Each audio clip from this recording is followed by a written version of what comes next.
1,500, Dave. Oh, okay. All right. We normally go for about an hour. Oh, well, we're right on the time, huh? You ready? Hey, Bo, hang on for just a second. Let's let them. Hey, Bo, you there? Yeah. Let's hold off for a second. Can you?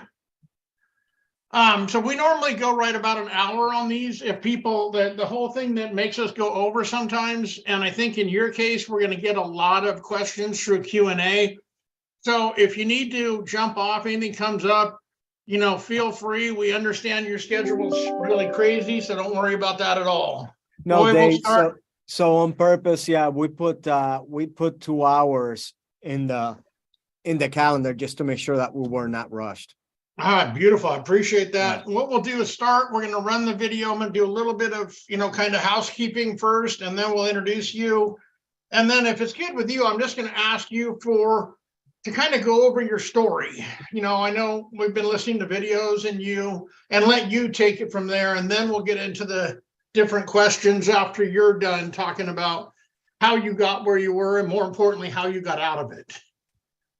Outstanding, Dave. Yeah, and anything you need, nothing is off limit. So any question you want to ask, feel free to do so.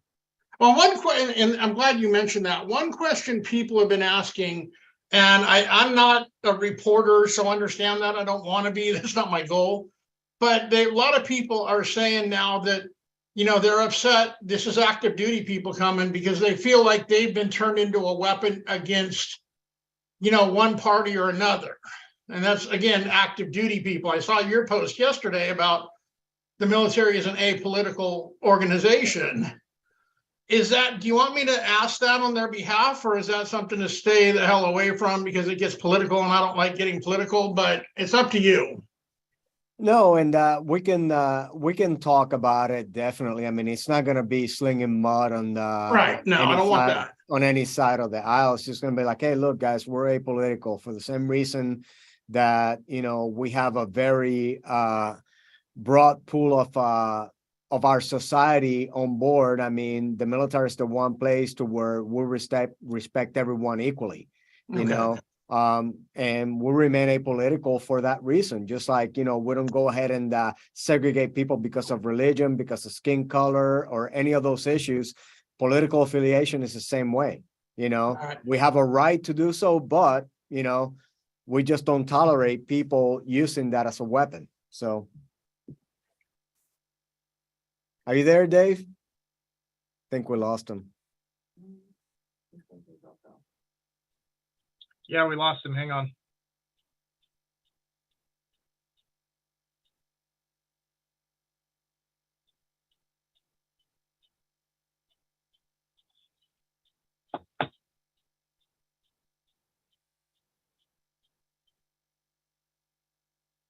Dave, you're muted.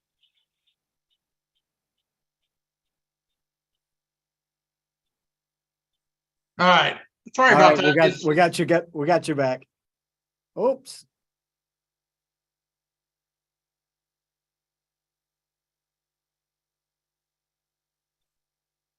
There we go. Sorry, guys. I keep getting kicked off for some reason. We're going to go live. Bo, if you want to do the video now, let's get going.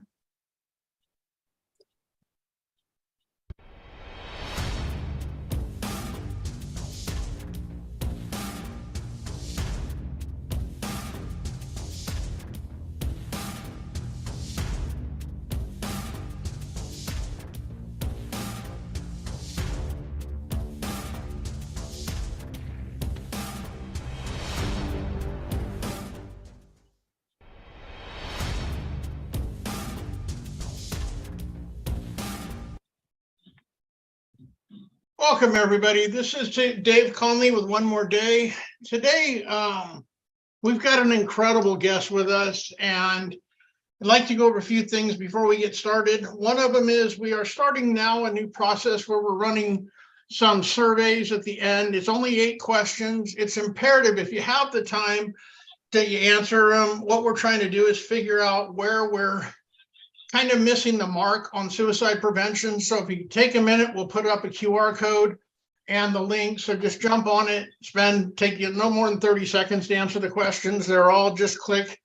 if you could, so please answer that. That's it for our housekeeping.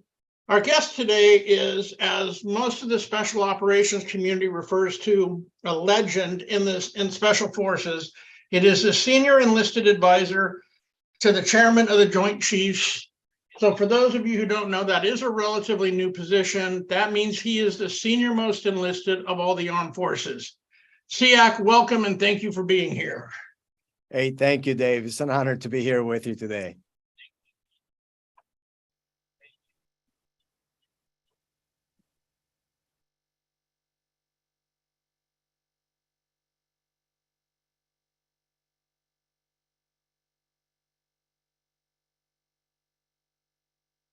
Dave, we got you back. Yeah, I don't know what's going on with my connection today. I apologize, everybody. Hopefully we're not screwing up everybody else's and it's just me going on and off. But so see, if you want, normally we start this off with a bunch of questions about how to deal, how we control the stigma problem and really get into that. But in your case, since you're really one of us on the ground that's been on the ground, even worse than most of us, I'd rather start out by just letting you kind of go with your story, that you understand the mental health challenges as much as any of us. So if you could just take us through your story. I know that from what I've listened to, your wife has been your biggest asset in surviving all the mental health. So if you could just talk about that a bit. Definitely, Dave. And, for those of you who don't know, I grew up in the Air Force as a pararescue man, a PJ. And I was immediately after my first assignment in a conventional rescue unit doing, combat search and rescue at the 48th Rescue Squadron. I was assessed and hand-selected to join the Joint Special Operations Command as a 24 Special Tactics operator. The reason for joining that unit is because, when you get into this duty of special operations, you always want to go ahead and steer towards the tip of the spear. Everybody wants to be in the front lines and everybody wants to put their mettle to the test. So that was the perfect ground for us to be able to go ahead and do that and get exposure to combat and very difficult situations. Now, I do have to say and put the caveat in there that in my particular community, we actually train and thrive on that standard of stress, very complex situations, and making it work. So there's a certain type of mental and physical conditioning that comes along with it that eventually helps take care of the buzzword resiliency in the end. Basically embracing the suck and basically increasing your threshold for misery. So I was successfully selected to be a part of that unit. And shortly after September 11th, we started deploying in support of Operation Enduring Freedom.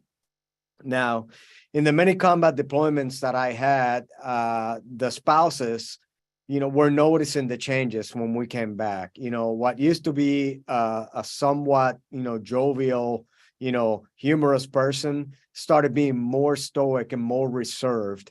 There were certain changes, including the consumption of alcohol, to where things just got magnified. The mood swings began shortly after, the multiple combat deployments. And for us, it was hard to notice it because that was the norm. That was the company that we kept. Everybody was going through the same issue. We seldom listened to the feedback of outsiders because we kept everything very tight in the community. And it was almost like a badge of shame if you were the one to step out of that circle and go and seek help. A lot of us, little to my knowledge, years later, I found out that a lot of us were simply just talking under the table to the providers that were organic to the organization. But not a single one of us decided to roger up and get into the mainstream to seek the help for the sole reason that we just didn't trust that mechanism. There was that stigma that came with it. There was also the team room dynamic to where you didn't want to be that one weak link that will step out of line to go ahead and get help. And most importantly, you didn't want to be the one taken off the line when combat operations were at their highest. So there were a bunch of many factors that ended up playing into our decision not to seek help.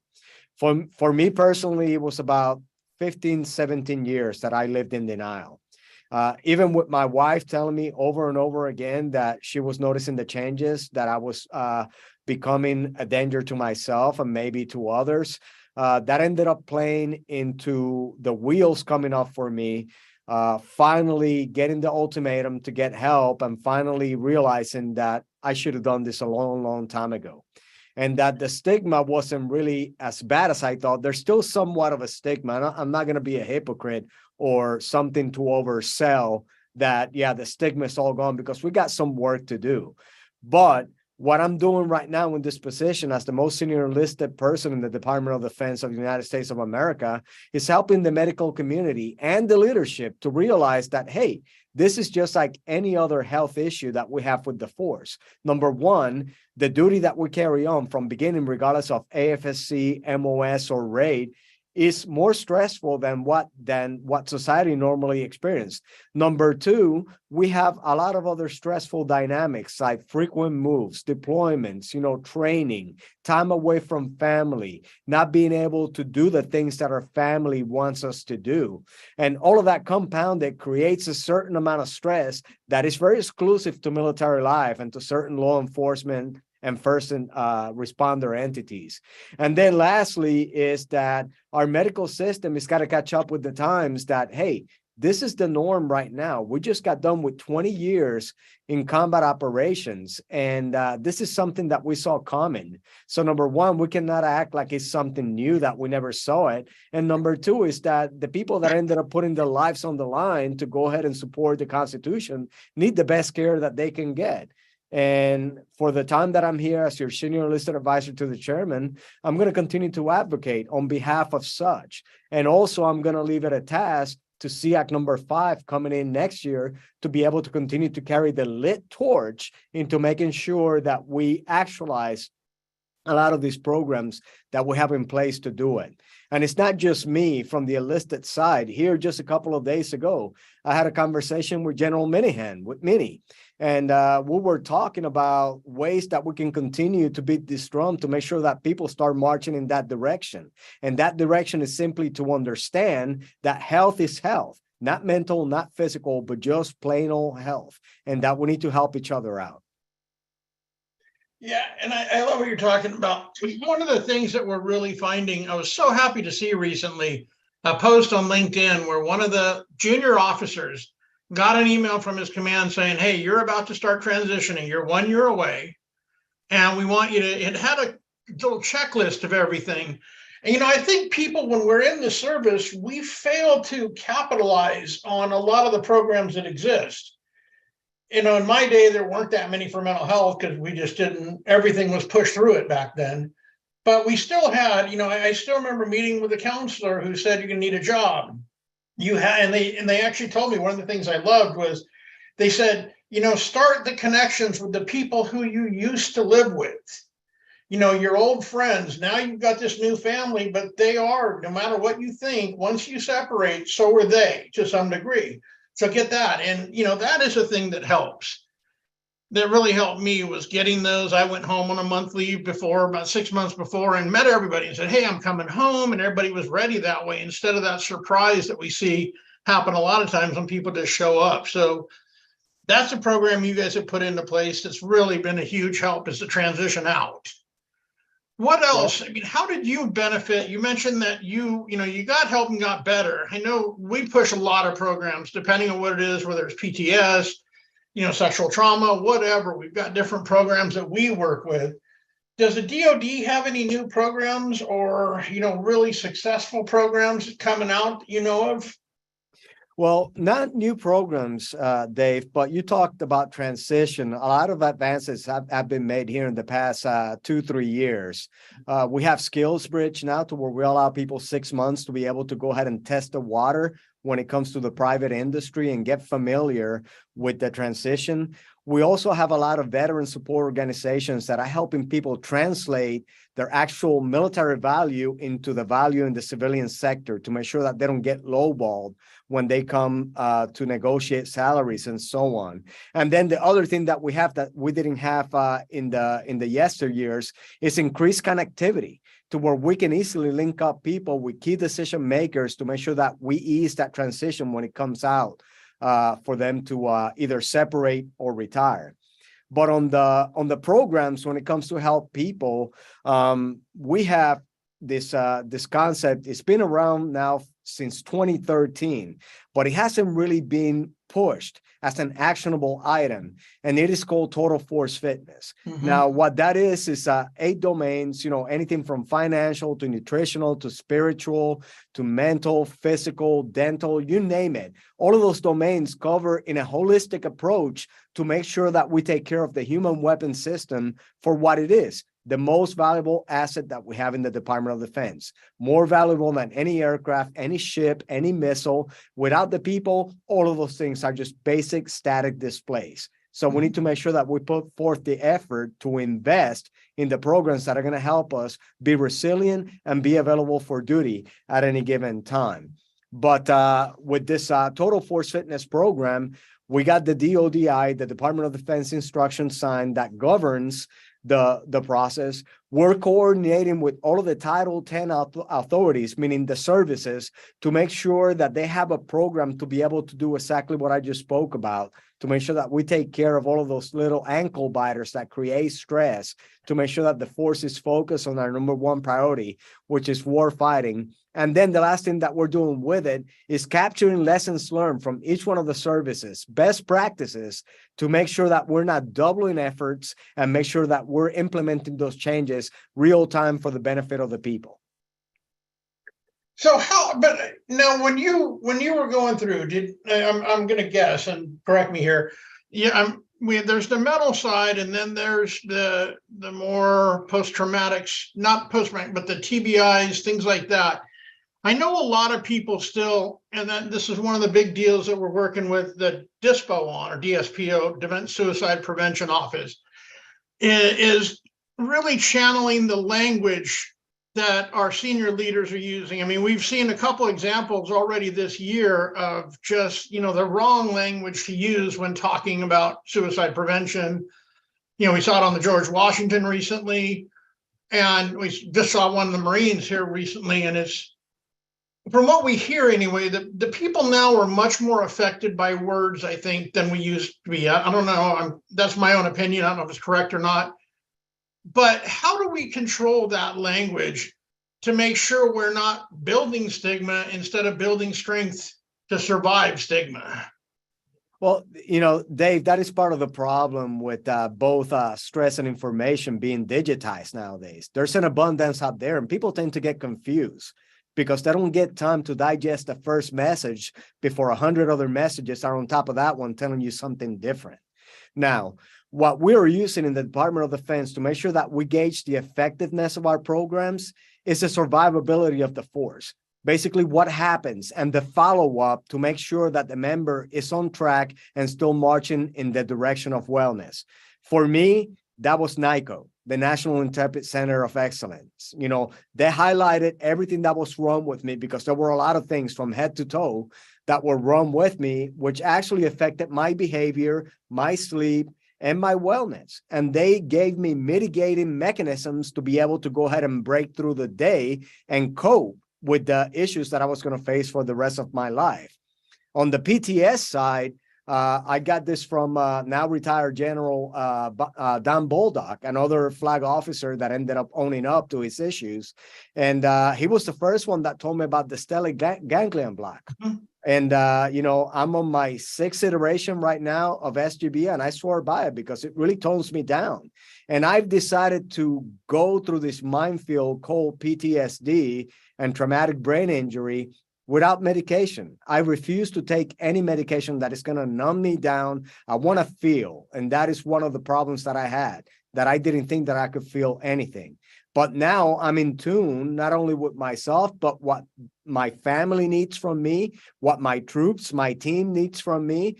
And the stellate ganglion block is just one of those things that just worked for me. But we still have a lot of work to do with our elected officials with the Treat PTSD Act to make sure that we get more things in there approved for VA care and care of veterans to be able to go ahead and explore these other options other than 20 pills a day. Because in my opinion, that is not the way to go. To numb one's soul just to get by every day, that is not living. We need to figure out a way to where we can tailor an approach for each individual to where they eventually feel like they're living life. And I think the exposure therapy has really been helpful to a lot of the people we work with. I went through a program for mine in which they just made me keep looking at the same, my stressor incidents, but from different ways, different perspectives each time. And as I look at it, it was amazing how much less of a grip that incident had on me, because I started realizing, oh, wait a minute, that wasn't all my fault because this played into effect with it. And then, each time, as you call it, each iteration was figuring out that another thing had been involved. And so there's a bunch of programs. I know the DOD spent almost $200 million on different programs now for treating these different things. Yeah, we have, and we're not done yet. We recently requested 28 billion above the top line to be able to deal with the human weapon system, because, inflation actually put a dent on that budget that we have. And we need to make sure that in the middle of all of that, that we still have something to be able to take care of the force. So, and a lot of it, it's low tech. A lot of it is programmatic, and most of it is with the intent to go ahead and minimize the stress of the force to be able to keep them combat focused. I do agree with you on the pills. The one negative to the pills, while they do help a lot of people, and there are situations where I don't think we can do without them.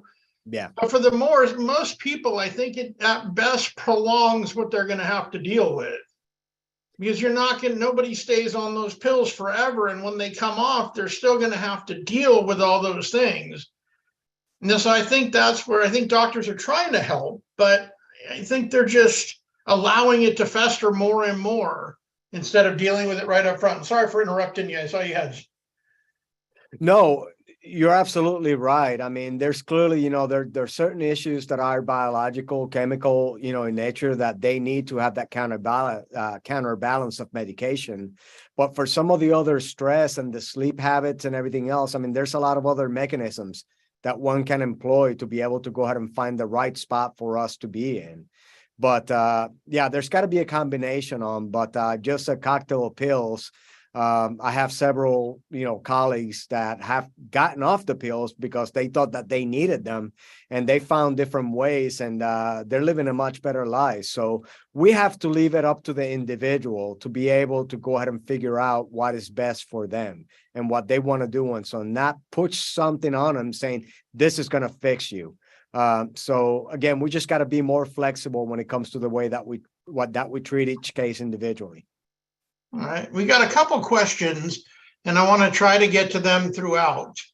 How is it DOD helping AGRs, active guard reservists from long-term orders with National Guard members deploying or departing the military or retiring? This is a major breakdown for veterans we continue to see. Yeah, so we always struggle with that one because then there's the fiscal authorities that come along and they care for it. But I'll tell you, from the Guard side specifically, we're in frequent conversations with General Hokinson and with Senior Enlisted Advisor to the National Guard Bureau, Tony Whitehead, on ways that we can improve that. I spent this is probably about a month ago, sometime with the Puerto Rico National Guard. I mean, on an island, secluded, with limited care out there, dealing with some of those issues, to where if a veteran has long-term issues, they cannot benefit from the continuity or the continuum of care because of the break in service and so on. So we're trying to figure out ways to be able to make sure that once somebody's identified and diagnosed, that we have an opportunity, specifically on the mental health side, to be able to continue that care throughout. But it's taken a little bit of time because of the fiscal authorities and the law associated with it. But we're working through that, and it's definitely in our scope.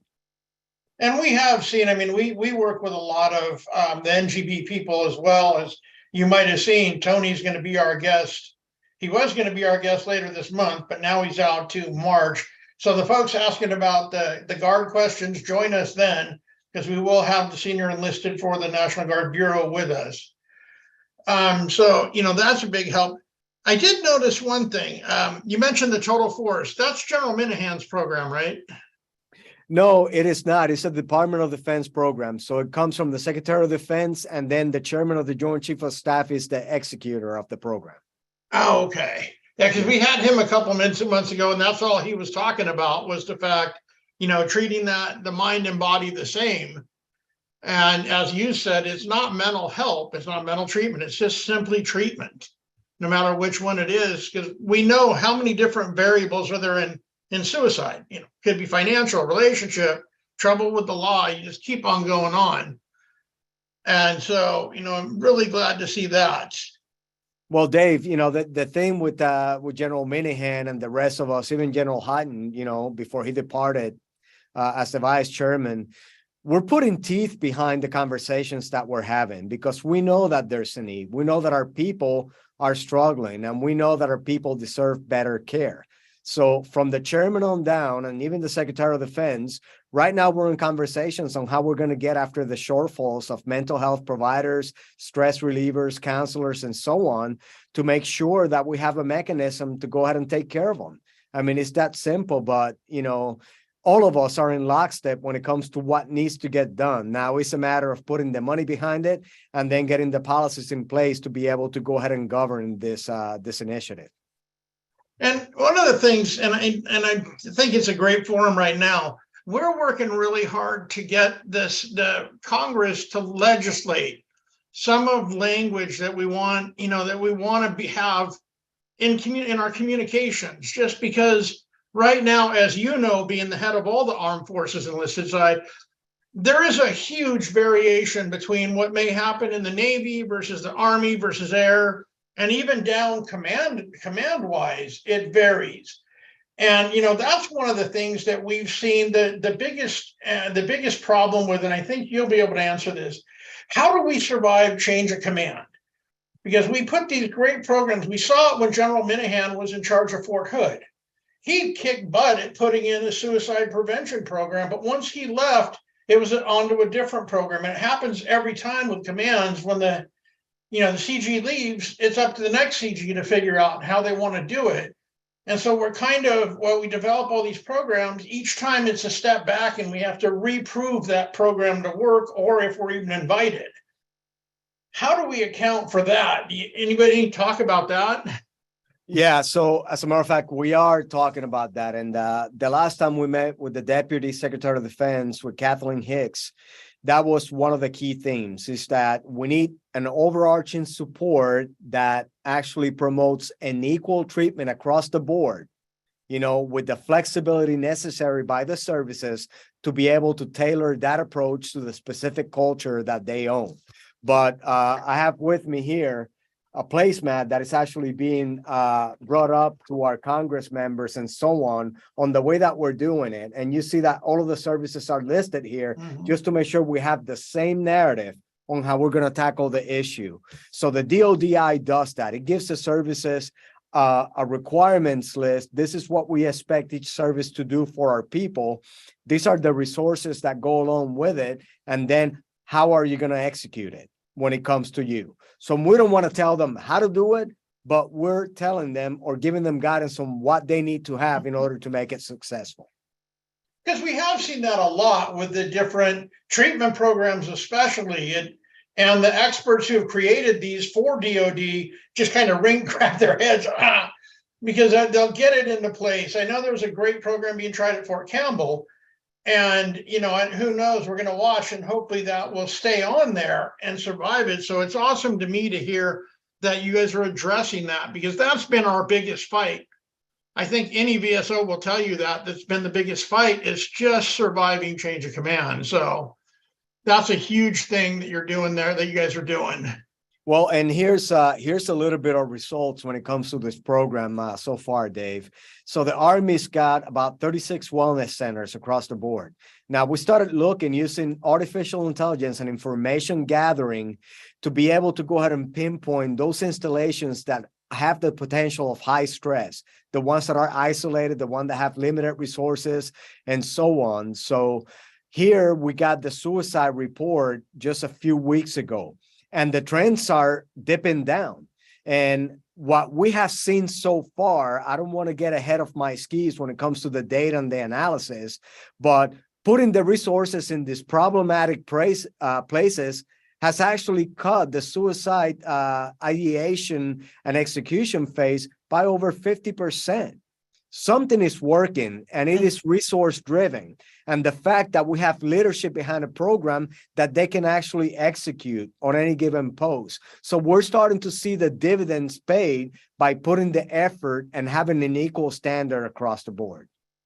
Yeah, I was excited. I got that, the suicide report, and it was great to see that we're trending down. I was reading the VAs here recently, and my only concern with the VAs is from 2020. Well, we knew during COVID, at that time, we knew the suicide rates had dropped. We didn't know why, but we knew they had, and the problem was right after, they started peaking back up again. So I think this term is going to be a little bit of a lull that comes back up, but hopefully now you're right. We are on that trend to see it starting down. My biggest fear, and I think you're gonna relate to this more than anybody, is I know when I went through my worst of times, nobody had any clue. I mean, nobody, my own wife, my family, nobody had a problem that I was struggling either way. And that turns out to be the big question is we are military people. We've been trained to not show a thing, to, some of us even withstand torture, what have you. So, how, in that case, where do we go to help that person? And when we can't even see that it's there. That's my question that nobody's answered yet, is what mechanism do we have that kind of gauges somebody on a regular basis? Yeah, and it is a problem, Dave, but we also have to be realists when it comes to this. If somebody doesn't want you to see something, there's no way humanly possible that you can predict things unless you're Nostradamus. So the one thing that I have known to work in that particular environment is the guilt of living behind a very robust support mechanism. And what I mean by that, I use myself as an example. So enter combat, right? We set foot in Afghanistan. We started to see the atrocities of being captured. Daniel Pearl and a few others, which was televised, and they were being used as propaganda. So we made a pact with each other, and that was 2 Belgian grenades. When all else failed, you were down 7 mags, 1 for them and 1 for you. You weren't going to let your family do that. So that conditioned our minds to know that, hey, if it comes down to it, I'll be able to do that, right? But that wasn't new, because I spoke to several Sante raiders from Vietnam that kept 1 bullet, and that bullet was for the same reason, to be able to go ahead and take themselves out in order to be put in a POW camp, being skinned alive or what have you.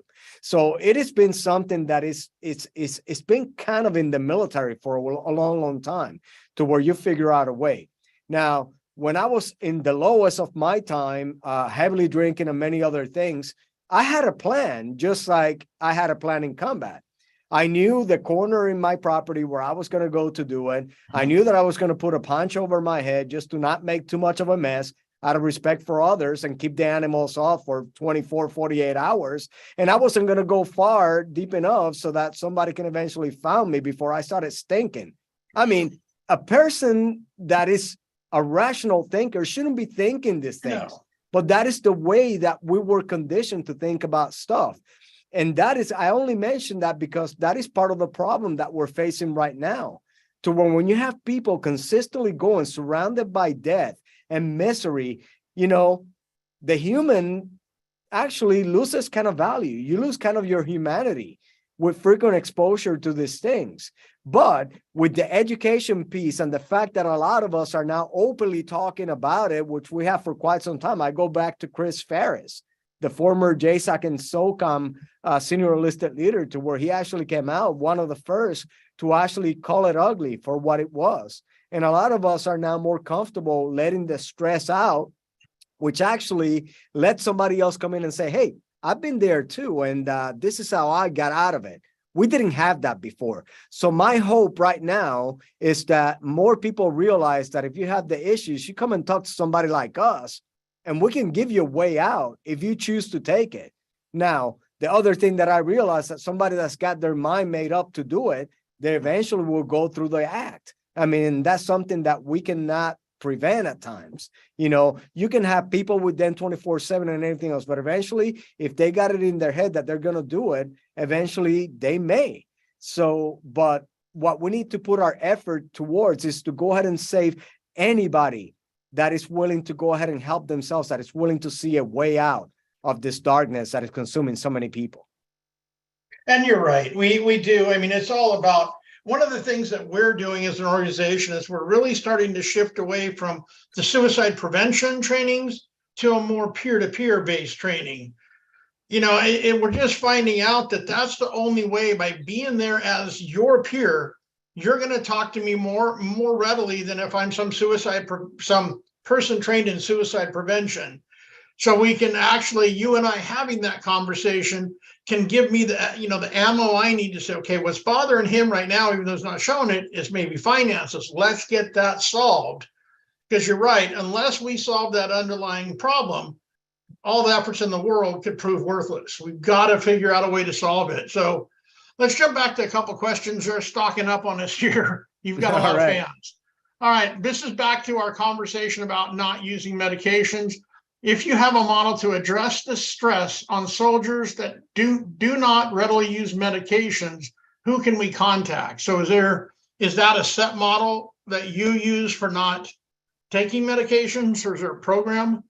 So if you're a soldier, I mentioned the wellness centers, and I mentioned that there's about 36 of them across the United States Army, and some of them are joining nature, but they have a mechanism to where it's a very, very unbiased, non-judgmental environment to where you go in with any kind of stress that you have that is actually imposing in your mind and basically just breaking you down.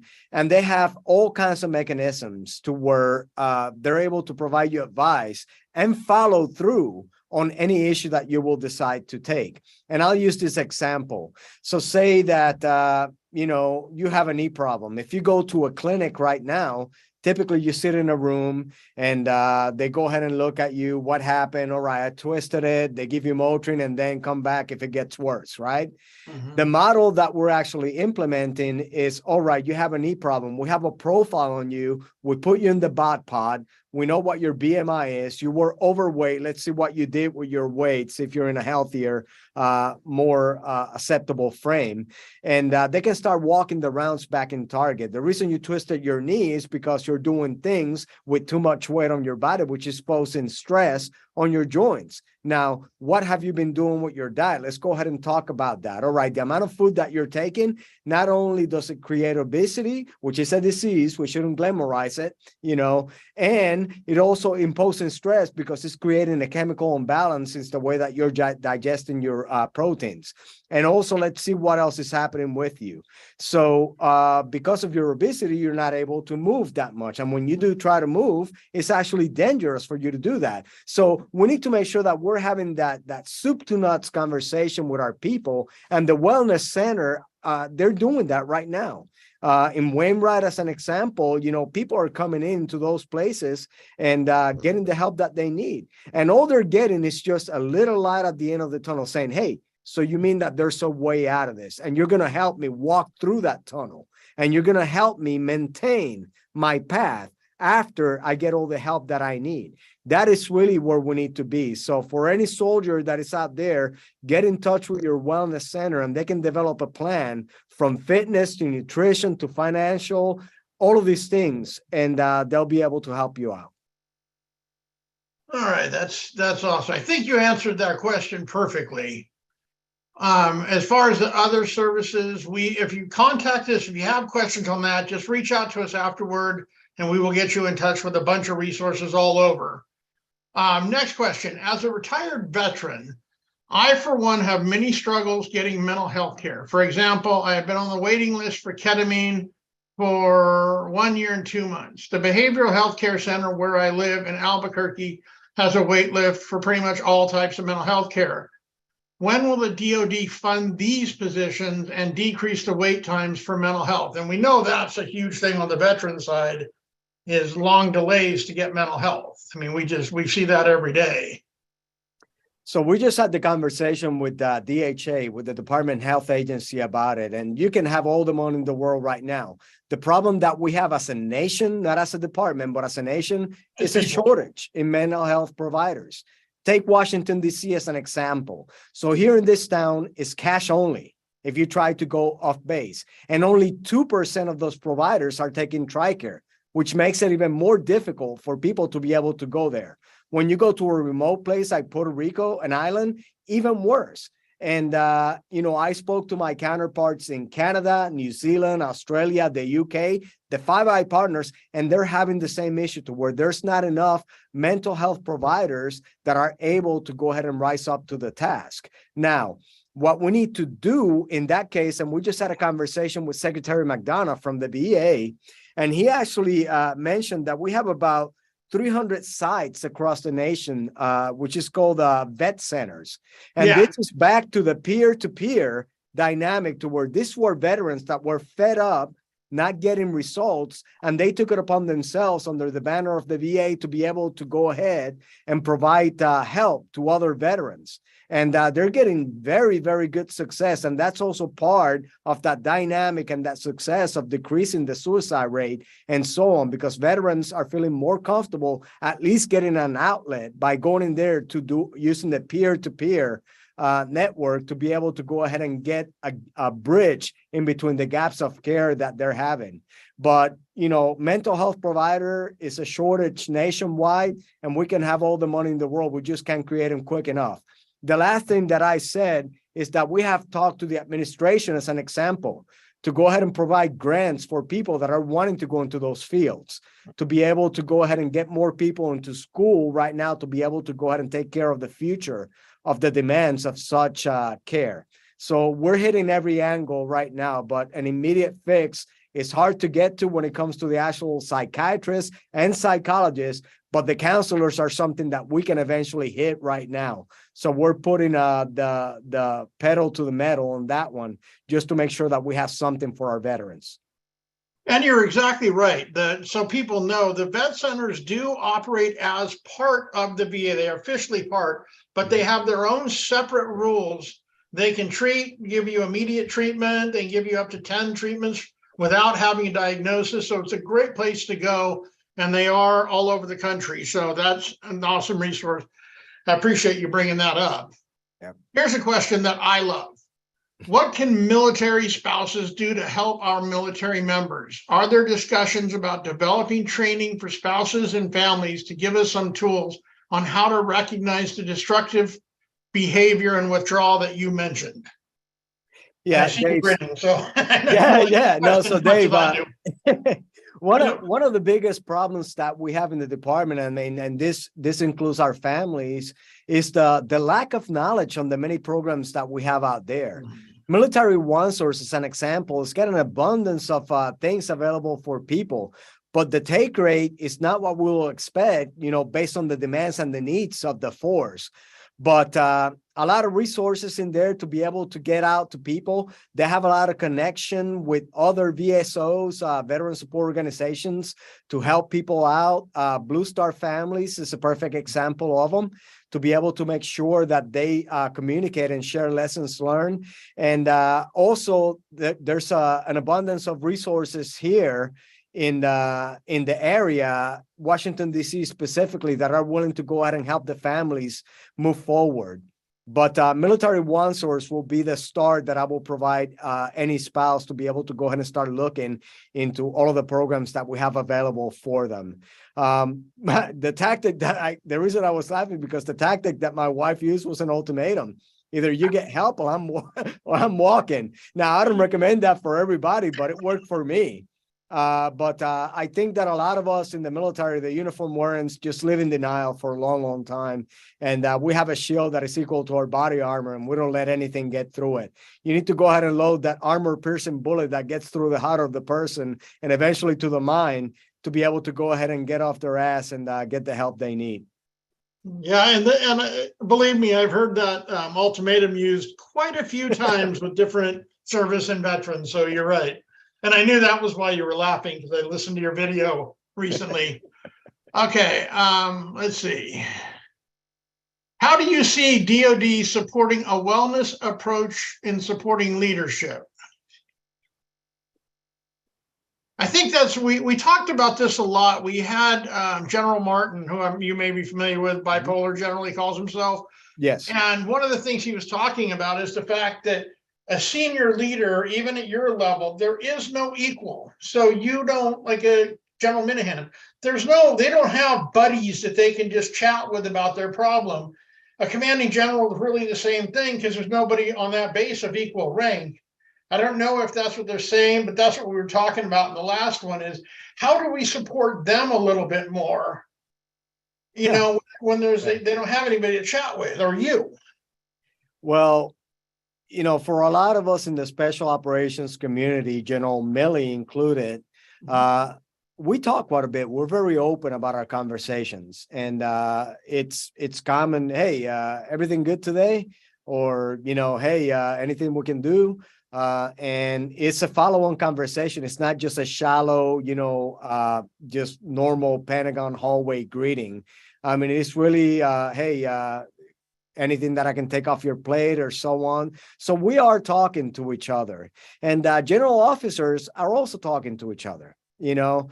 And so I think that there's a common thread in there where people are actually, you know, being more cognizant that, hey, these high stress positions, we need to look out for each other.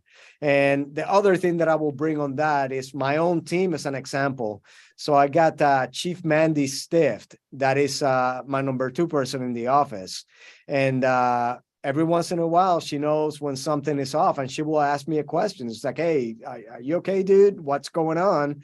You know, do you need a shot in the neck again? So they're able to recognize these things because I have opened the door for them to be able to share that feedback with one another. So again, that team concept that we learn in special operation eventually transcends to any team to be open and unbiased when it comes to the feedback of our people up and down the chain. You know, I saw a great program. Do you know who Command Sergeant Major Breckenridge, Army CID, just retired recently? No, do not know him. Well, he's obviously Command Sergeant Major, but he created a program where once a week they have a Zoom call with all the people at that at that level, and they just kind of it's a hello, how are you? And you can talk if you want, you don't have to. And he's having really incredible results because his peers are really comfortable talking because they're around, their own. Mm-hmm. And so folks you might look at that if you're having a problem is create a little peer group, meet with them once a week. They don't have to be right there in front of you. In your area, you just create a group and talk. Tell people about your problem. Somebody will be able to help. So back to stigma. That is one area, and we'll jump back to some questions. But you especially, special operations, I'm going to guess your biggest fear about getting help was pulling for SEALs Trident, throughout. When you start talking about, especially TBI, anything like that, is you get grounded. How are we, and the question comes up, and this is a really good one. Who would you as a leader rather have in special operations? A person who's dealing with mental health care issues by getting help, or a person who's in special operations who has the same mental health but's not getting any help? I mean, that's the tricky part. Same with pilots, for example. Yeah, and so both of them. So I'll go back to my example because I can speak, honestly and factually about what I experienced. So the reason I didn't seek help is because I knew that the one thing that kept me driving forward was my purpose. And I didn't want anyone to take that away from me. I feared that if I went ahead and got help, that then my purpose will be taken away. And then what did I have? Right. I was still going to have the same misery without a job. So what good is it? So, exactly. But the problem was when I started getting into that reckless and dangerous part of it, to where you have to realize, hey, the gig is up, bro. You have to go ahead and get the help that you need. So I think we have normalized now, Dave, to where people are like, hey, man, I need to go ahead and take an E right now, drink some water because I'm not up to speed.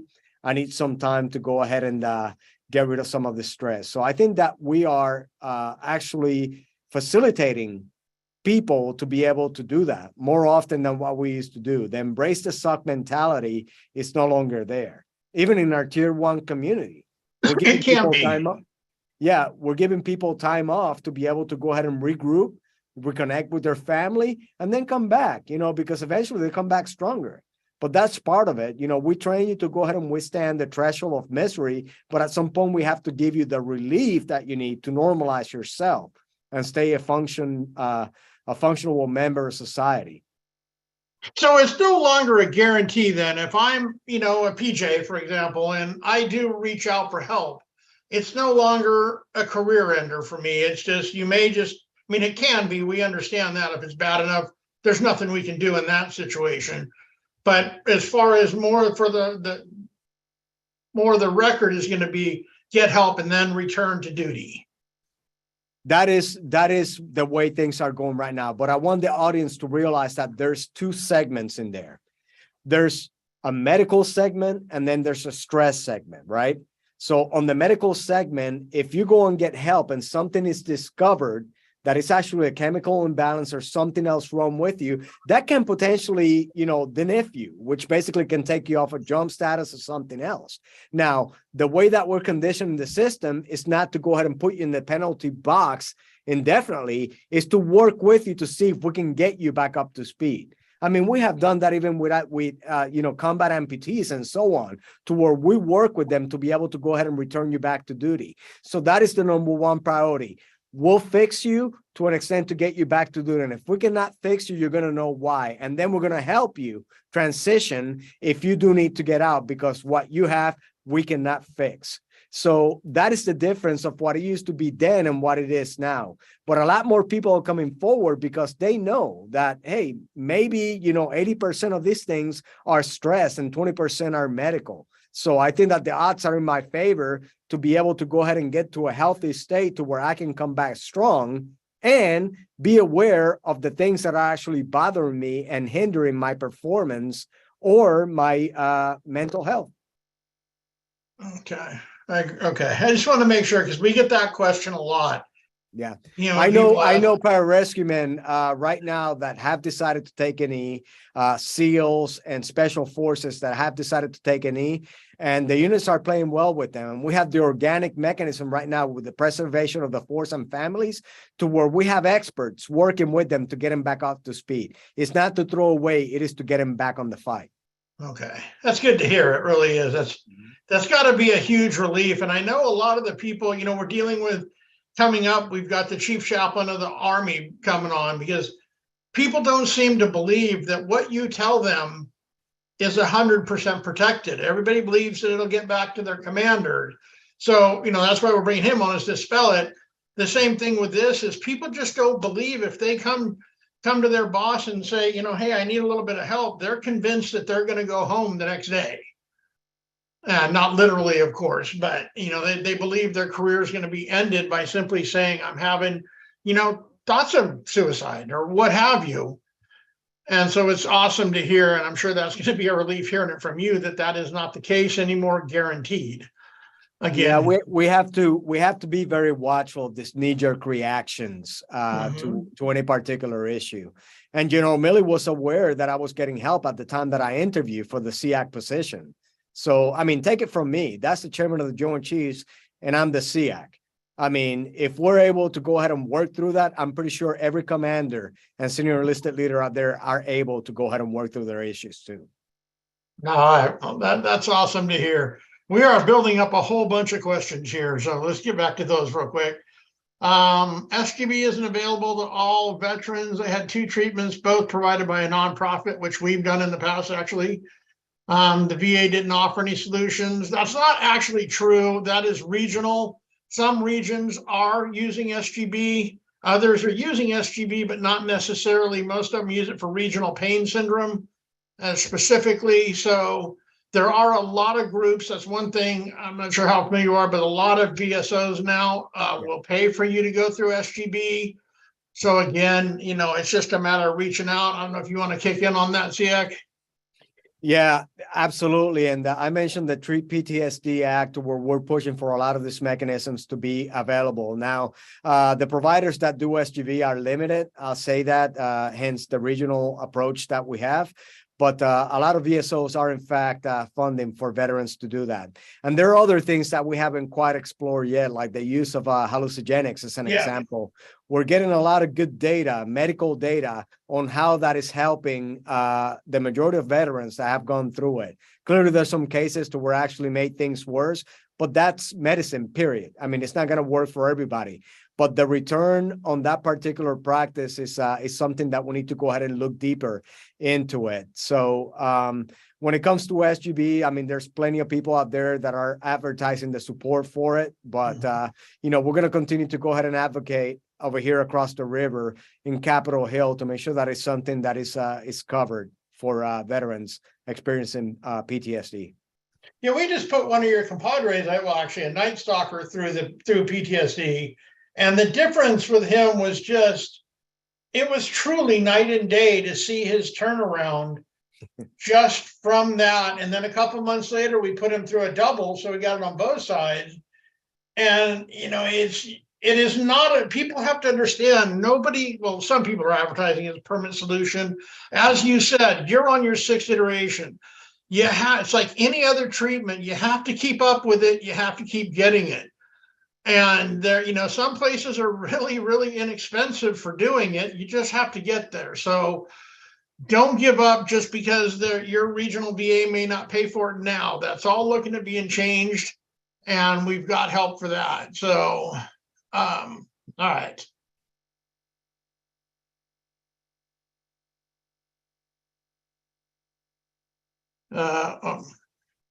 This one's all about you. I don't even know how to respond to this. As the dollar begins to outpace the euro, cola rates in Europe have reached an all-time low as the cost of utilities tripled during the energy crisis. Families are paying thousands of dollars a month for gas and electric. Will we see any help from DOD? I'm sorry, say the first part, Dave. I missed that. Basically, is the DOD going to kick in to subsidize soldiers' rising electric rates? I think is what they're asking, if they live off base, if they live overseas. Yeah, so that is in motion right now. The Secretary of Defense put out a memo taking care of people. And the first issue that was addressing there was the rising BAH costs, rentals specifically, having a more flexible system to keep up with inflation. For overseas units, the COLA issue is already addressed. I have been down there. I just returned from Italy less than a month ago, and we got to get an earful. And I had the UCOM Command Sergeant Major with me, Rob Abernathy, to where UCOM itself, they're paying close attention to the rising cost of energy and also the utilities for people that reside off post to be able to alleviate that. But all of those things are in motion to be able to go ahead and make sure to provide the relief needed to make sure that people are not paying astronomical prices. And there was one case in Stuttgart, Germany, specifically to African, to where a family paid $1,000 that particular month for energy. So we're working with them to be able to go ahead and alleviate those costs. Yeah, well, I didn't know that. So that's awesome. Yeah. You guys are doing that. All right, next. I am an Army officer and now a senior vice president for a behavioral health provider with psychiatry professionals willing and able to help create and execute targeted programs to help, whether it be active duty, VA, Guard, or reserve in specific states. The challenge is trying to navigate the system. If there is a need, who do I connect with to start being part of the solution? So a company is offering to answer our question right there about some extra mental health providers they have. Who should he contact to get connected or be able to connect people who need help with them? So I mentioned the Total Force Fitness framework, and I have one member in my office, Senior Chief Rob Williamson, that is our main POC for that. What we'll do is we'll make sure that we give you the contact information for Senior Chief Williamson, and he's the one that eventually links people, vendors, for lack of better words, with the decision makers up in OSD to make sure that they have awareness of any programs out there that can potentially be plugged in into Total Force Fitness. Okay, so that answers your question, Stephen. Just reach out to us afterward and we'll get you all the information. All right, thanks for this important meeting. Do you know if the information practices from DOD is being shared with VA? That's a good question. Everything we're talking about now, does that go over to VA? Yeah, as a matter of fact, when I share the placemat, so it just so happens that the VA's got one that is very similar to it. And in every conversation that we're having about total force fitness, the VA is present. And when they're having a conversation about their program for whole health, we are present. So we're having a lot of connective tissue and collaboration when it comes to those. And here the VA is working in more connectivity and transparency, even with systems, to be able to facilitate the transition from military into the VA side without having to take the disc and all that other stuff and just, do the redundancies to where this MRI is not good because you had it on DOD, you have to redo it with the VA and so on. So there's a lot of efficiencies that eventually is going to create a more effective system for us when it comes to our transition in healthcare. So the answer is yes, we are sharing everything with them. Now, hasn't that software change on the VA side been kind of tanked right now? Which one? I heard the sharing software that was going to allow DOD and VA to access each other's. I was under the impression that the VA had stopped that. They were supposed to convert to it a couple months ago, and there was just too many problems. So they're using that same software that you guys can't access, and they can't access yours. Yeah, so they're still using their legacy system. And Right, Secretary McDonough mentioned that they're working through some issues, but the goal is still to go ahead and have that system in place. Okay. When, we don't know. And I will take, for whoever asked the question, I'll go ahead and make sure that I ask the secretary himself. There you go. All right, Howard, this is a question we hear a lot about even today. How were the rates affected by the evacuation from Afghanistan? We deal, the suicide rates, mental health rates. We've seen right after that happened, for the next 6 months, we saw such an increase on our side of people who, really asking, why the hell was I there all that time? Why did we shed blood only to evacuate it, like a thief in the night? And so how, as far as what you do on the suicide prevention side with active duty, how much has that affected your treatments? Or your need, I guess, is a better word. So I'll tell you my story, Dave, and what happened, because just like everybody out there that I was there since the beginning. The first time I set foot in Afghanistan was 2002. And then the last time I set foot in Afghanistan and then in Qatar was in the negotiations with the Taliban after President Trump signed the agreement to go ahead and go to zero in Afghanistan. So after the last plane left, I was downstairs in the bowels of the Pentagon in the NMCC, the National Military Control Center. And I came up and I shut myself in my office for about 2+ hours. And I still have all my kit in my office, and I laid it all on the table. And I was just like, man, was this worth it? I started thinking about the fallen teammates, the fallen partners, the people that helped us out, the Afghan people that you got to meet. And I started just going in my head, what was the purpose? Was this worth it? And so on.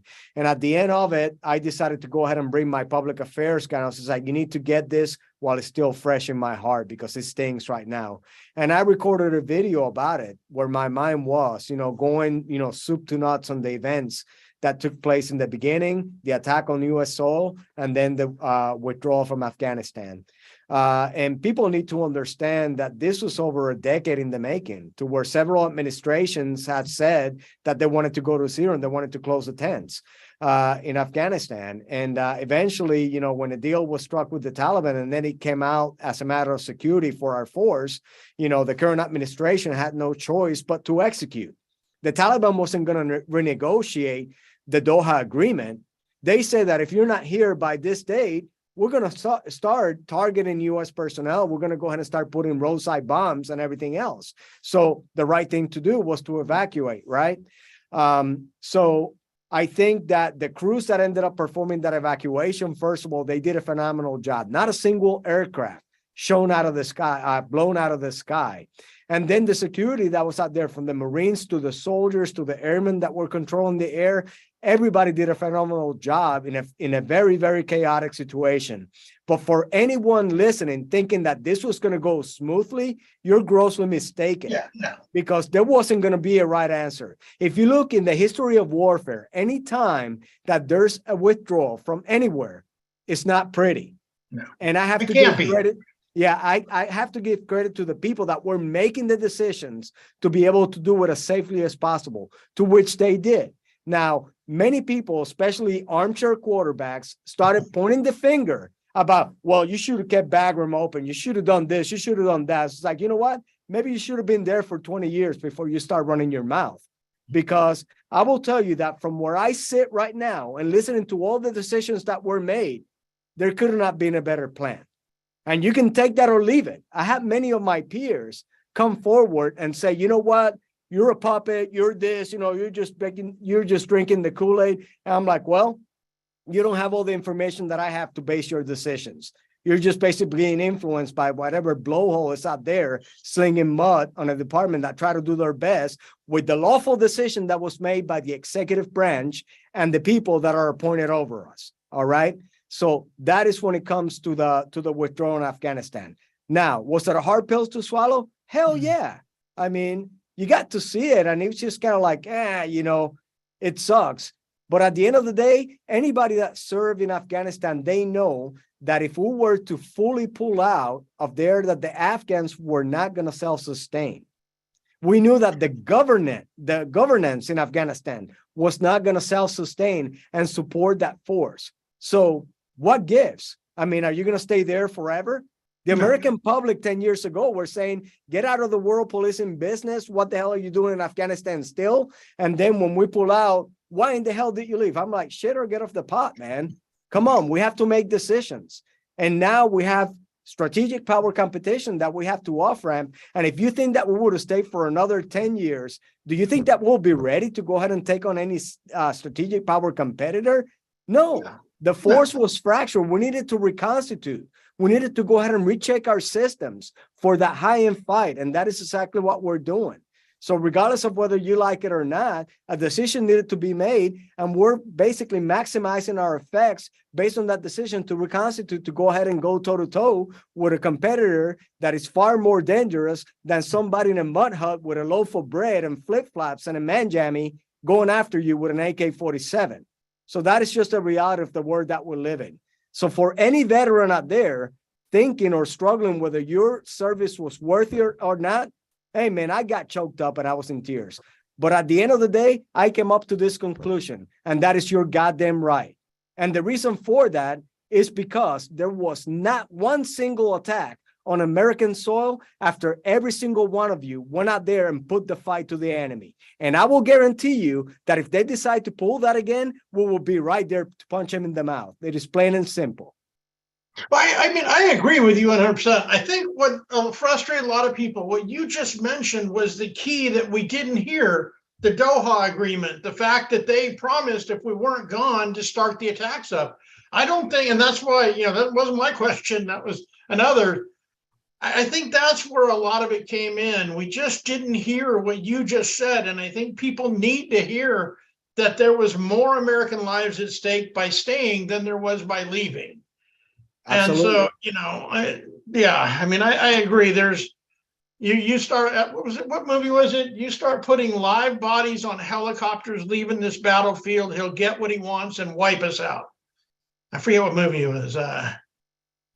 We Were Soldiers. He said it best.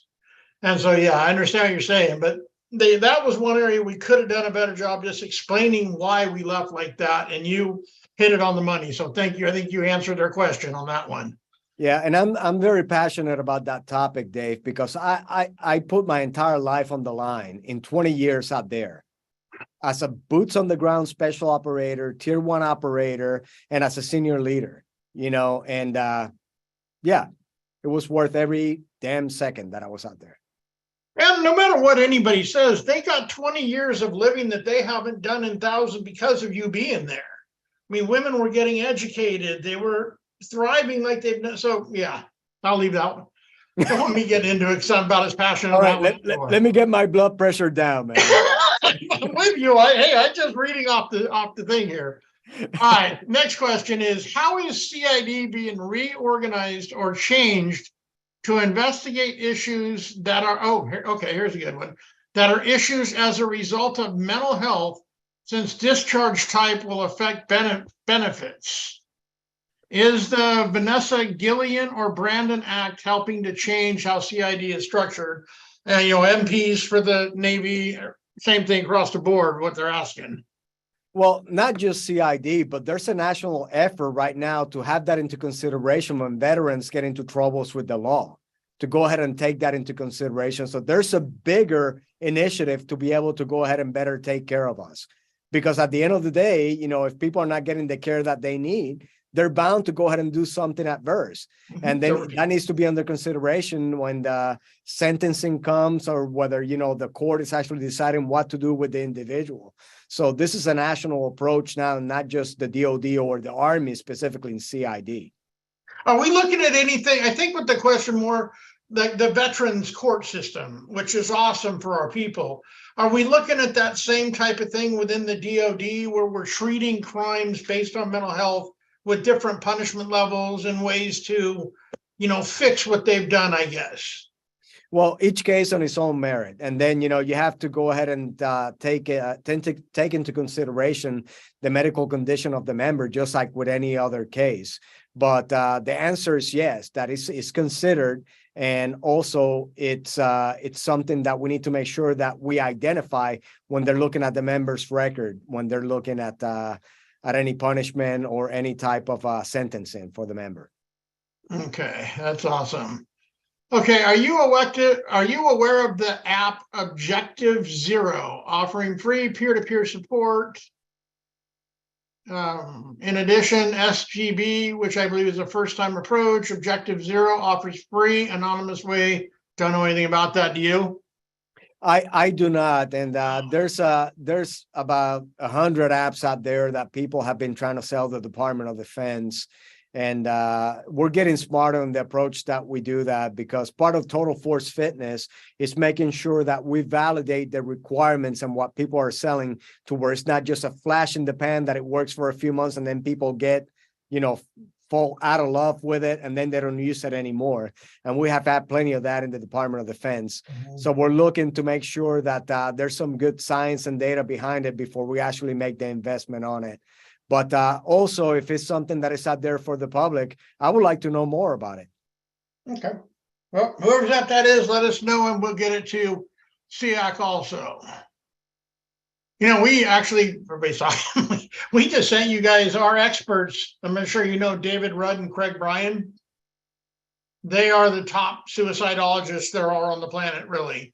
And we all just created a program that's, kind of what you were talking about. It's the basic service that everybody should receive for suicidal ideation. And it's an incredible program. You're right. There's just so many things out there. The VA just put out a big thing here recently where everybody who had an app got a chance to submit it for consideration. They gave $250,000 to future the development. And then the final, I think it was 10, actually get $1 million to create. So they're actively seeking programs like you're talking about. Yeah, and something else that recently came up, and we're lining up these experts with the Total Force Fitness working group. And Dr. Lisa Miller typically spoke, here recently, just spoke to the Army, and she had a lot of good rational data that we're going to go ahead and link up with our crew. So we're looking for collaboration with a lot of the subject matter experts to make sure that we have the best possible outcome when it's all said and done, and we put ink to paper when it comes to the instruction that is going to govern the program. I talked to the two of them. They've got some incredible amounts of data. Me, I can't. I don't know. I'm not a data person. I stay the hell out of all that. So, all right. Who do we share an idea to address this stress? I'm not sure what they're saying. How do we share an idea to address the stress? I think that's just the same question. If you want to reach out to us, Tricia, we can get ideas where it needs to go. Okay. Hello. Thank you for this conversation. How do you address the balance between being open with mental health struggles versus the potential of losing security clearances? So what we were talking about earlier. Yeah, But so I think we can- there's a misconception out there that if you come forward because you're stressed or you're having some mental stress, that you're automatically going to lose your clearance, and that is not the case. The percentages are minimal when it comes to that. When people get their clearance revoked, it's when they have some kind of criminal activity. So there's a difference between, a crime and having some stress. So what I want to make sure to anyone in this audience, if you're active duty and you're having concerns or fears about losing your clearance, add me to the CC line when you decide to get help. And if somebody tries to pull some buffoonery, I'll be there side by side with you to make sure that you don't get hosed. Well, that's awesome to hear, and I'm sure everybody likes that because I know they are scared, and it's a different time because 10 years ago we did not have this same view on this stuff that we do today. So, let's see, career impacts. Here's a question from one of our own people. Even with the world seeking mental health assistance, would seeking mental health assistance have any impact on overseas screening, attaining or maintaining a security clearance? Kind of the same question. Will it affect them if they go overseas? No. And again, people got to realize that if there's something chemical in there, the dynamics change. But if it's something stress driven that can be addressed, it's different. So we have to make sure that there's a clinical version of this and then there's a stress version of this. All right. There's a lot of things that we can do on the stress side. On the clinical side, the doctors have to make that decision. Okay. Understand. Now, here's a group that I know we're familiar with, and I'm sure you probably are, TAPS. They do some great work. Yeah, they do some. So their question, thank you for your brief candor and commitment. Your work to using AI to analyze data to pinpoint at-risk units in the Army sounds promising. How can organizations like TAPS, which has extensive pre and post-vention data from suicide survivors, help round out the information you use? Again, that's an easy one. Reach out, we'll get you in touch. Well, and with Bonnie and the TAPS crew, we already have an existing collaboration. So it's very easy for us to go ahead and cross-share information. Yeah, they do some awesome work. I mean, a lot of these organizations I see on here are doing so much to help that, we cannot fail at our mission. With all these groups working together, we can't fail. Okay, is there a way to implement a more accessible dietitian at the wellness center? They don't have the ability to create a diet plan. So that's one you were talking about. Yeah, that is part of the resourcing drill that we're going through right now. The requirements for each wellness center to make sure that they have a common operating picture and manpower staff to be able to go ahead and assess the needs of the people. But we're getting there to where we can actually, just go ahead and start looking at meal plans and so on. As a matter of fact, Fort Bliss recently got their dietitian in there under a contract, and they're making money for the soldiers out there. So it is in motion. It is working. It's just a matter of sourcing every single one of those wellness centers. Okay, awesome. All right, back to stop demanding licensure for counselors. Don't know what that is about. Yeah, there's a problem in there to where certain states require certain kind of paperwork, but part of the Total Force Fitness program and part of the Secretary of Defense taking care of people memorandums are to go ahead and increase that reciprocity across the nation for people to be able to plug and play as they move on, specifically with spouse employment, to be able to go ahead and make sure that we get the right people to the right places. I got you. But with them, the next line says caregivers of VA. The VA is exempt from that anyway, right? They can go state to state. I'm not sure if they're exempt or not. So, but something that we can definitely look into. Okay. Let's see. All right. Can you speak to any focus areas regarding family members' mental health? Family members face the same stigma and find it hard to get off EFMP once they seek help for mental health issues. Meanwhile, DHA continues to make cuts to services. For example, the most recent cuts in pharmacies severely impact service members and family members' access to medication.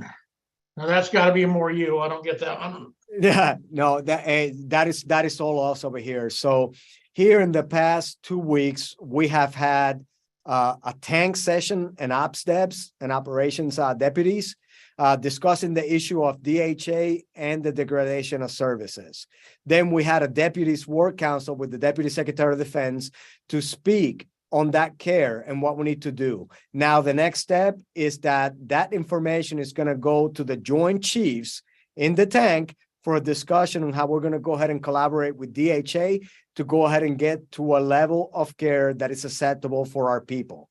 Now, in the process of all of that, one of the main topics that I brought forward after the first Taking Care of People memo went out was the need to go ahead and address specifically EFMP and the process to go ahead and get in and out of that system, to be able to go ahead and make it more sense out of it for families. I had to go ahead and deal with it, in my life, and it was a pain in the ass. So we need to go ahead and have something that makes sense for our people. But all of the above we're handling right now as we speak. All right, understand. Yeah, I didn't even know what the MP stood for, so I was going to try to answer Exceptional that. Family Member Program. Okay, I gotcha. All right, one of the most heavily used resources in the first responder community is critical incident stress management. Awesome peer-to-peer training program. Yet only the DOD only tried it for a few years, about 20 years ago, and hasn't looked back since, despite its advancement. Any chance that the DOD might look at it again? Well, so when you look at that program, it's actually housed within Total Force Fitness. It's the same, it's just a different name. Right. All right. The peer network is well and alive in there. We're basically taking the interneting out of interacting and making sure that commanders, first sergeants, and senior enlisted leaders are doing the part to know their organization. We also want to make sure that using the Army as an example, the Not in My Squad initiatives are more prevalent in our rank and file, just to make sure that our people are taking care of issues at the lowest of levels without having to get any intervention from the top. So all of those things are well and alive, but it's a necessity, and we definitely need to go ahead and go in that direction. And you're right. I mean, there are a bunch of different crisis intervention programs throughout both first responder and the military that are under that same name. It all equates to peer-to-peer. Yeah. So, and I know in the military, we have a lot of private organizations out there that are using it. Mm-hmm. Yeah, you have some incredible programs, actually. All right. Has the DOD considered having mental health first aid? Love that program. With the National Council of Mental Well-Being as an offered training. Problem with that one is you guys have your own program anyway, ACE and ACE-SI both, that are very comparable, not the same, but what are your thoughts on that? Yeah, I know very little of the program that the question asked for, so I will have to take a look into that. Yeah, it's a 4-hour program, very similar to ACE, really. Okay. Except it's a little bit more on the counseling side of things. Good program, though. Yeah, I would like to know more. So if you don't mind sending the information, that'd be great. Sure. I am so happy to find SGB beneficial. Oh, another one of our people. Woo-hoo. What is the roadblock on having this procedure through the VA? That's a tricky question. I don't know if you want to field that one. So one of the biggest roadblocks that we have is the availability of providers that are clear to go ahead and do the procedure. I got my first one in Germany, and that was the sole provider in Europe. Then fortunately over here at Fort Belvoir, we also have a provider that is able to do that. But if that provider is out, then nobody else can backfill that particular procedure. So that is one of the problems that we have, people that are qualified in doing it. Now, I know that on the outside, the Stella Institute Yes, and plenty of others, basically provide the service to military members that need it. And a lot of us, are better for it. So if you're thinking about it, and can go ahead and withstand a droopy face for about an hour and then a sore throat for about 8 hours, I highly recommend it. and if anybody has any questions, Stella Institute, we work with them closely. They are on the East Coast, but they're 2 retired military special operations guys, do a really good job. So let us know. There's also some other providers that you can go with. So that's an easy one. We can fix that easy for you. Just reach out. Let's see. Okay, that's the same question. How is the DOD policing itself of toxic leaders that are using mental health as a weapon to discharge soldiers? Based on what? What are the facts that is telling me that toxic leaders are getting rid of people because of mental health? Is there discipline involved? Are there crimes involved? What is the background? And that's what I like to caution people, that sometimes we're very quick to jump on the bandwagon based on a 5-second soundbite or a headline. So let's go ahead and drill into the facts. There have been plenty of claims that have been made on social media to where I ask people, just stand by, let me get into the facts. And when we come back with the facts, people are like, oh, okay. So again, if we have facts to back up something specifically in a specific location to where we have a case where a toxic leader decided to go ahead and have their way with somebody seeking mental health, then give me the facts. And then I'll give you my opinion on what I found out. Okay. We have a lot right now. Everything is a lot of thank yous to you for being here. SEAC, why are you think that suicide are too high? I think it's why do you think the suicide rates are so high is what you meant, I would guess. Well, nationally, the suicide rates have been higher for a long, long time. And it's almost like the perfect storm on normalizing the issue. So number one, stress, like I said, is digitized and hence magnified. So what used to be one bully in the schoolyard is right now 1,000, depending on what people decide to post, which is starting in our schoolyards right now, to where that stress actually begins and it start affecting people's minds. And then popular culture accepts suicide. I mean, when you look at somebody like Robin Williams, the jolliest man on earth, when he decides to take his own life, that sends a ripple effect to a lot of people. So we're like, hey, this man, is to make thousands, millions laugh. Why did he do it? Is it acceptable for us to do that?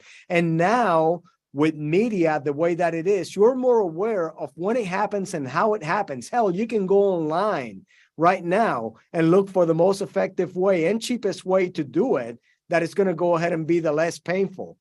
Before, in society, you had to really do some research in order to go ahead and get that information. But now, at a click, you're able to get everything that you need in order to go ahead and follow through with it. And people in desperation make rational decisions. So that is the history of the way that suicide rates have increased. But now what we need to do to combat that is the awareness and the outlet stress that I mentioned earlier to be able to mitigate the issue. I'm a realist, I'm an optimist, and I know that we're never going to go ahead and kill suicide, but we can mitigate it to the greatest extent, So that's my position on that particular question. And I think you're right. Our goal has to be to help those we can help. Yeah. I mean, because you're right. There are those that are going to hide every second of it. And if you don't reach out, and this is going to sound harsh, but you're signing your own death warrant. You have to be willing to ask somebody, let somebody know you're having a problem. You don't have to say, I need help. Just talk. Start talking, and that's half the battle. And we need to have the tough conversation. We cannot soften that blow. It is something horrible. And we need to talk about it for what it is. It's not going to be a comfortable conversation. It cannot be sugar-coated, but we can put our best foot forward to make sure that we mitigate it to the greatest extent. I think a lot of people forget that you didn't get to this point overnight as well. It's not going to be healed overnight. This is an ongoing battle to get your mental health back, and it's just simple. Yeah, and it's going to take for the rest of my days to deal with this. The one thing that the system did for me is to help me cope day by day and realize that, hey, next day can potentially be better. All right. And as long as you have that purpose and you have that outlook in life, things tend to get better. I agree. Hey, you love this one. What I was saying about what you were talking about with Afghanistan being so helpful. One of our people who's, I mentioned the peer-to-peer program was really involved in it, just wrote in, what a great clarification about the Afghanistan evacuation. So again, that's what I was talking about. People just didn't hear that, what you were saying, and certainly didn't see your passion. And that was a huge help. So thank you for making that so clear on that. I think that'll help a lot of people put that issue to rest. Well, Just hearing what you said. Dave, but there's a deeper point to make in there, is that people got so wrapped up on the political machine that was driving the narrative that they lost sight of asking somebody, hey, what's the rest of the story? Everything became an accusation. Everything became finger pointing initiative. And we lost sight of like, hey, we were there. We know what was going on out there. We knew what was going to happen. So what's the rest of the story? And I mentioned my peers as an example that actually accused me of being a traitor, a treasonous, a puppet, a bootlicker, what have you. And I'm like, hey, man, are you going to give me the opportunity and the courtesy to go ahead and give you the rest of the story? So, but I mean, people just refused to listen. They were so biased based on their political narrative that they didn't want to hear it. Well, and we're seeing a different political world than we've ever seen before, with the hatred on both sides. And I think that fueled a lot of what we saw was the hatred. Not only what, we can't, I don't know how we fix this political mess that we're in right now. But again, we don't allow any political talk on any of our forums. Yep. We don't allow any bad mouthing of the services or and I get called a lot of names that I'm suppressing people's free speech. No, you have the right for your free speech, just not on our networks. Anywhere else, you can say whatever you want. Here is about helping the people, the communities we serve. We're not here to hurt them. So, hey, no religion, no money, no politics. That's it. Just talk about the help. You have two choices in ours: ask for help or provide help. That's it. Yep. So, yeah. So, anyway, next, in regard to mental health wellness messaging, how do we reframe courage for those suffering and perhaps in denial about getting help? Great question. We have to turn the narrative into, there's no weakness in getting help. The weakness is in not getting help. The weakness is in not asking for what you need, not, acting on your own behalf. I'll let you respond to that one. Well, I mean, the courage comes in the improvement that you're going to make, not only for yourself, but for those around you. I mean, it takes a courageous person, number one, to go ahead and own up to your own weaknesses. People that oversell themselves, they're high in ambition and low in potential, and they tend to just walk through life being a shell of who they really are. So the more open you are, the more effective you're going to be around the people that, are looking to you specifically as a leader to be able to go ahead and say, hey, nobody's perfect and we all have cracks in our armor, but the reason we have cracks in our armor is because we have been in battle. It's not because we're knights in shining armor. That is a bunch of bull. That is somebody that's never put their metal to the test. So it's okay to be broken, and at least you can say that you have plenty of life experiences to validate the fact that, hey, man, I have gotten to a point where I see where my blind spots and my weaknesses are. And now I need to develop a plan to go ahead and mitigate them so I can live a healthy and happy life. So that is the courage, man. There's nothing more noble and honorable than just owning up to that. I agree. And the first step for anything is just saying, hey, I do have an issue. Can you help? All right. What collaboration efforts have been made between DOD and first responder organizations who are also in crisis with mental health? Many first responders are veterans, retired. Exactly. 44% of our first responders are vets. So are you coordinating? They're asking, are you DOD coordinating with the police departments and, law enforcement agencies? So from my office, no. We don't have any direct coordination. However, the counties are in a lot of different places, specifically when you have National Guard units. They tend to do a lot of cross communication. Also, people at the unit level go out to the police departments, to the fire departments to talk resiliency and so on. So there's a lot of community initiatives that are taking place, but it's not direct coordination from the Pentagon down to the first responders. Okay. Here's a just more of a statement, and from one of the people I mentioned, Strive. I don't know if you've heard. Oh, that's the Ohio State University's program to help veterans. I have not heard of it. No. It's an incredible program, but has a peer-to-peer program, and we have data to back it up that works in active duty and veteran programs with significant suicidal ideation. Great program. Again, if anybody needs some help on PTSD or that, let us know. Reach out. We'll get you in touch. Let's see there. I think we're actually running out of questions here. Okay. Federal mental health providers at VA can work under their license from any state. That's what I thought. So if you're licensed in Virginia working, you can move to Tennessee. Yeah. Okay. Thank you, Ron. I thought so. Is there a long-term plan for wellness centers in the DOD departments to be structured and programmed within the NDAA and the annual budget like POTFF program? I know we're working on that. Yeah, so that's the intent for TFF. Eventually, make it an insert and make it a program of record. All right, and we're working to get some different language in the NDAA as well. So that's a big yes on both fronts. Not a question, but the National Guard is running a pilot program with mental health. Oh, we're back to mental health first aid. Okay.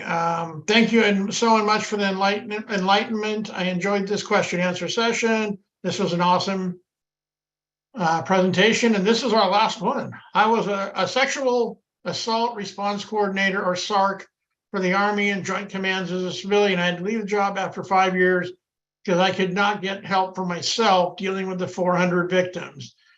Most of them reach out to me for suicide help. The issue of no help was that the Army automatically labels a soldier as a danger to himself and others. So victims are not going to get help for the ASAP, Army Substance Abuse Program. Hopefully you know what that's about. So that was part of the issue that we were dealing with, where the program wasn't really run as intended. And I'll use the Air Force as an example. So the Air Force a while back had health and wellness centers, but what those places became was the Fat Boy program repository. All right. So nobody wanted to go to them. They didn't want to go there because there was a stigma associated with it.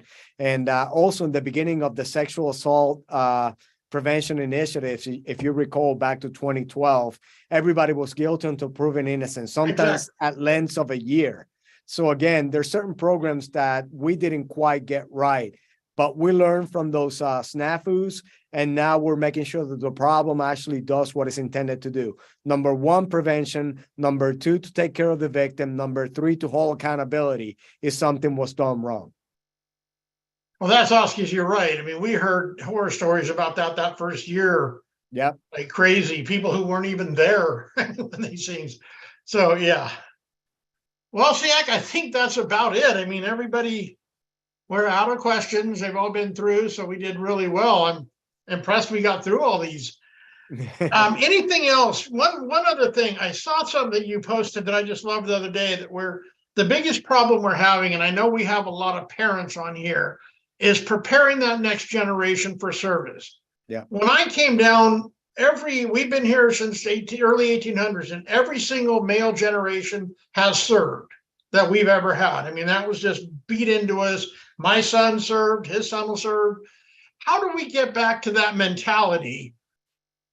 And when 7 or 65% of the kids coming out of high school can't even pass the basic military entrance test, how do we fix that, do you think? Yeah, so we had this conversation on LinkedIn, Dave, because somebody posted about, hey, we have a magic fix for, getting rid of this problem and so on. And the simple point that I made is like, hey, this is nothing new. We were at this same influx after the Korean War. And actually then President-elect Kennedy wrote an article called The Soft American that was talking about, you know, getting after the Depression and World War II, how the health of the American youth was not where it needed to be, malnutrition because people were going through the Depression. A lot of kids had to leave school to work, so we didn't have the intellectual capacity to be able to meet the requirements of military service and so on.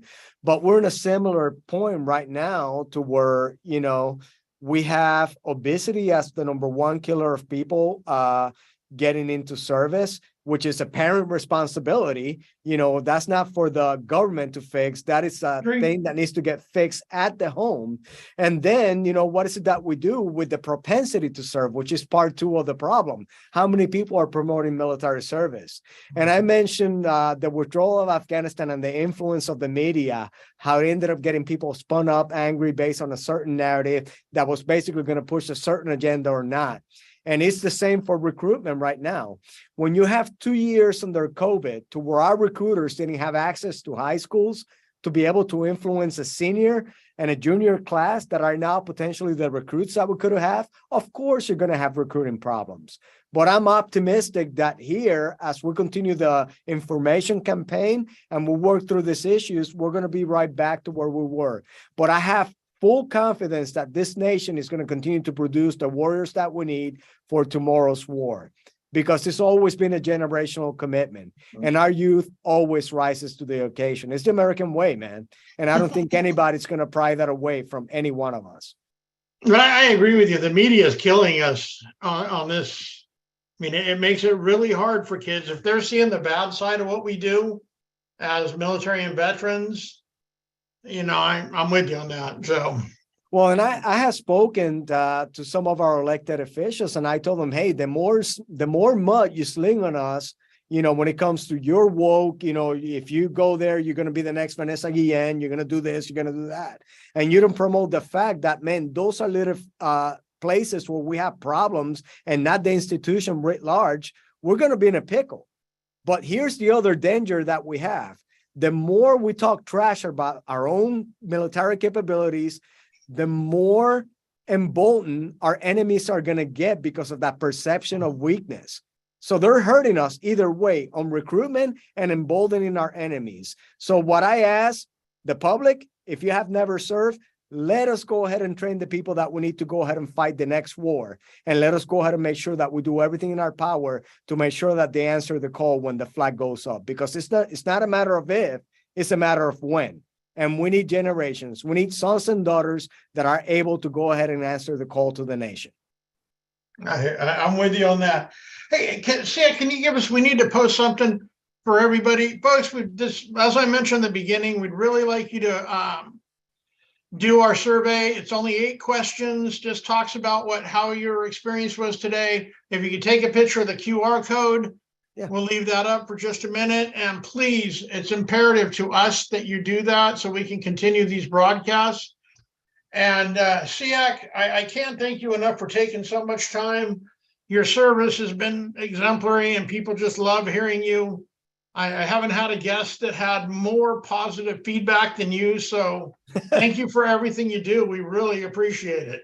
Oh, Dave, it's really been an honor to be here. And again, you know, there's a lot of information that still needs to get out to the force. And we got a lot of people, you know, the Medal of Honor Society. We got plenty of others that are willing to go ahead and continue to educate our youth in the importance on the propensity to serve, and also on the importance of having able bodies to be able to go ahead and fight the nation's wars.